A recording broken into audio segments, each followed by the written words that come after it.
Hi, Karen here from Tinkerbomb. Today we're going to go over the basics of parallel circuits in paper circuitry. We're going to use paper, copper tape, a lithium battery, and some LEDs to explore the fun that we can have in paper circuitry. I hope you stick around and join us. So I do have this Sony CR2332 lithium 3-volt battery, and that's this right here. As you can see, it does have the markings on it to show that this is a positive battery. This is the positive side of the battery, and this is the negative side of the battery. So then I also have this LED here. I get these in little LED kits from Amazon. It comes with the whole pack, and it comes with colors of white, red, blue, green, and yellow. So you do have a wide variety, and it comes with a lot of them in there.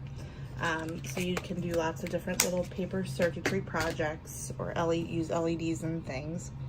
So here we have, each LED is going to have a positive side and a negative side. So if you see the two prongs that come down, the positive side is going to be the longer side, and the shorter side is going to be the negative side. So this is going to become important a little bit later when we start working with copper tape to show you how these work.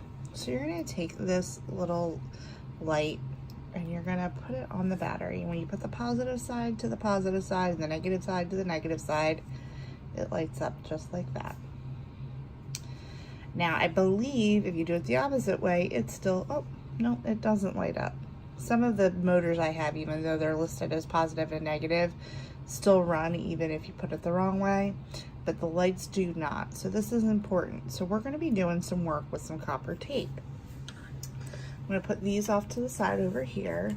I'm going to show you my roll of copper tape. So this copper tape, it comes in a big roll. I bought 2 rolls from Amazon. They're fairly affordable. It's been a while and I'm still on my first roll.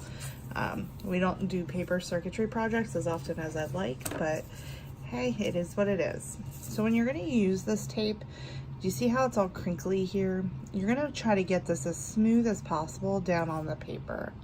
So first we're going to work with a parallel circuit and work with that. So then we're going to put down the tape, and you want to make sure it's as smooth as possible when you're putting it down. So sometimes I'll just like run my thumbnail over it as I'm putting it down, just to make sure that it is nice and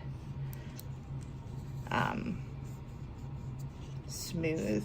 See that like crinkly bit that I had up there is out now. So this is going to be our negative side, so we don't need to go very far because we're only going to probably do maybe 1 or 2 lights. Just to show that it will work. I think we'll do 2.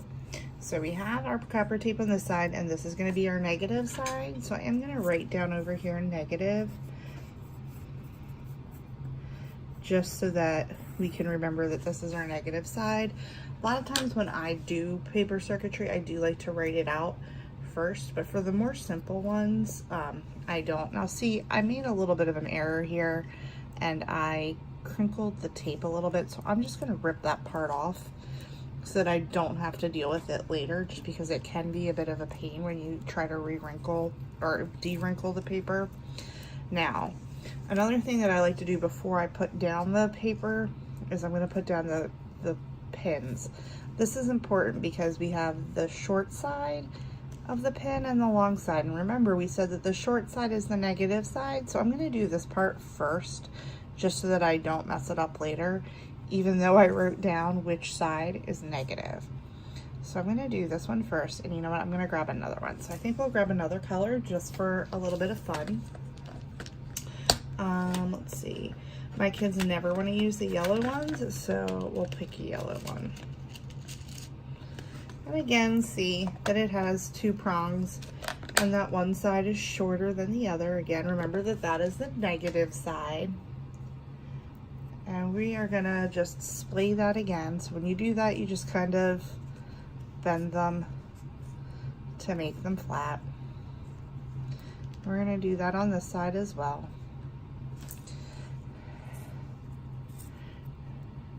And I probably used a little too much tape here to get this started, but that's fine. Now we're going to take the copper tape and we are going to secure this down. So sometimes I like to have them through a little bit more. So I'm going to push them through a little bit more, and then I'm going to just, again, smooth that tape down so that it's nice and secure. Oh, you know what? I shouldn't have secured that down.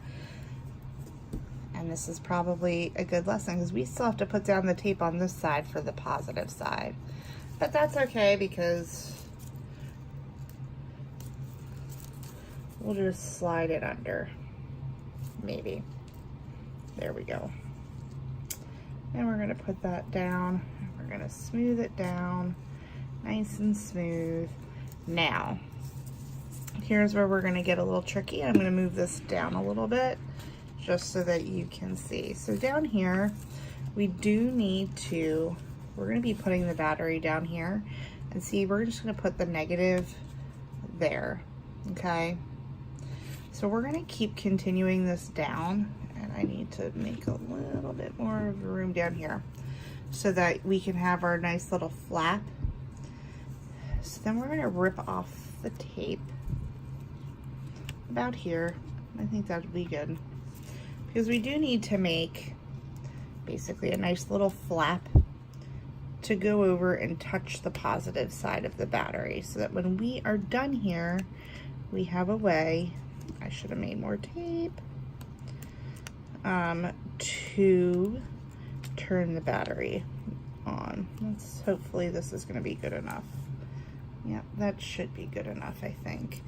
Normally I would have brought it down a little bit more, folded it, and then gone over. We'll go over that again in a minute. I'll do a better example of that little fold and hope that this works. And if it doesn't, then you'll just see that sometimes we make errors when we're tinkering around with stuff, and it's all good. So I gotta move this around a little bit more. So here we go. So now we have this space right here, and see, these aren't touching down solidly, so that's why this didn't turn on when I went like this. So we didn't complete the circuit because there's nothing holding these positive parts down of the LEDs. So then we're going to take some more copper tape and we're just going to lay those down and make sure they're nice and smooth. And we have a nice and smooth little section here. So then when we go like this, it should, cross our fingers, work. And oh, but our white one isn't turning on, which is a little disappointing. Let's see if we can, that's a little strange. Let's see if we take the yellow one out, if the white one works. So I just touched that like that. Oh, so sometimes we put in the power requirements of one is too much for the power requirements of the other one. Or maybe I did this wrong. No, because it turned on. So the negative side and the positive side. I wonder if, let's see. I'm just thinking out loud here that some of the lights require more power than other colors. And I'm wondering if we move the one color, because as I said, we don't really use the yellow ones very often in my house. My children's favorite colors are blue and green. The white ones get used, the red ones get used because the kids are all into like, hey, let's make that, I think I hosed this up. Here we go. The kids get really into making stoplights sometimes with this stuff. And now I don't remember which color was which was part of what I was gonna do. So let's see. I'm just gonna see which color is which. Okay, so this one's the yellow one, because I want to see if I put this further away from the battery, if they'll both light up. So this one, and then this one. Since we know that they'll both light up separately,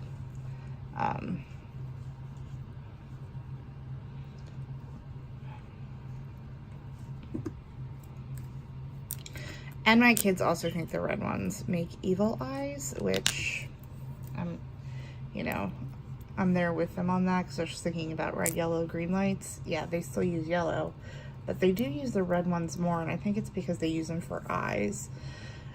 My kids love to use this stuff and see how they can experiment in getting it into their mini robot projects. So especially my youngest one likes to come up with crazy projects that are very simple but become like a technical, I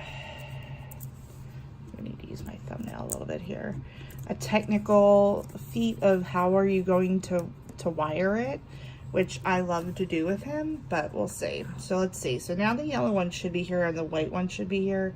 So let's see if that works. Nope, this white one just, I think that the yellow just draws too much power.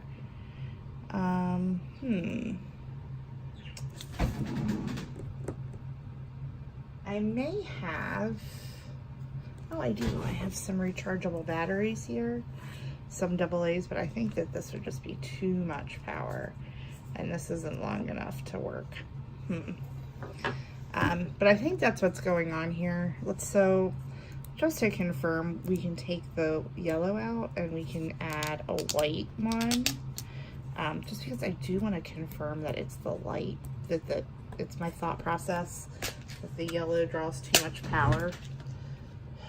Let's see. No, it has a less voltage. The white uses more power. So in theory, if that's the case, I should be able to do.